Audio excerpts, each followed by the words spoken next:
Hello guys, ഞങ്ങളുടെ വീടിൻ്റെ washing machine ഞാൻ കാണിച്ചു തരാം. ഇതാണ് ഞങ്ങളുടെ വാഷിംഗ് മെഷീൻ. ഇതിലെന്തൊക്കെയുണ്ട് നോക്കട്ടെ. മിക്കുവിൻ്റെ കിച്ചൺ സെറ്റിലെ മിക്കുവിൻ്റെ സ്കൂട്ടർ,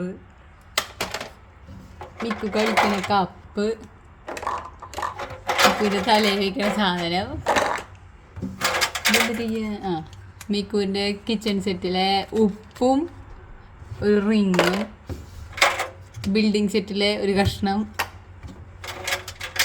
പിന്നെ സ്പൂണ് 2 ഒരു സ്പൂണും കൂടി കഴിഞ്ഞൊന്നുമുണ്ട്. കഴിഞ്ഞു. ഇനി ഇവിടെ ആശാത്തി എന്തിനൊക്കെ കൊണ്ടിടാമെന്നുള്ളത് പുതിയത് കൊണ്ടിടാനായിട്ട് വന്നേക്കാണ് പറക്കിയിട്ട്. എന്തിട്ടാന്ന് നോക്കട്ടെ. ഇതൊരു ചെപ്പ്, പിന്നെ ഇതവളെ തലയിലിടണ ഇത്. തലയിലിടാറില്ലേ അങ്ങനത്തെ, അത് കാരണം അത് കളിക്കുന്ന പാത്രത്തിലാണ് ഇതൊക്കെ എടുക്കാറ്. ഓക്കെ, ബായ് പറഞ്ഞേ.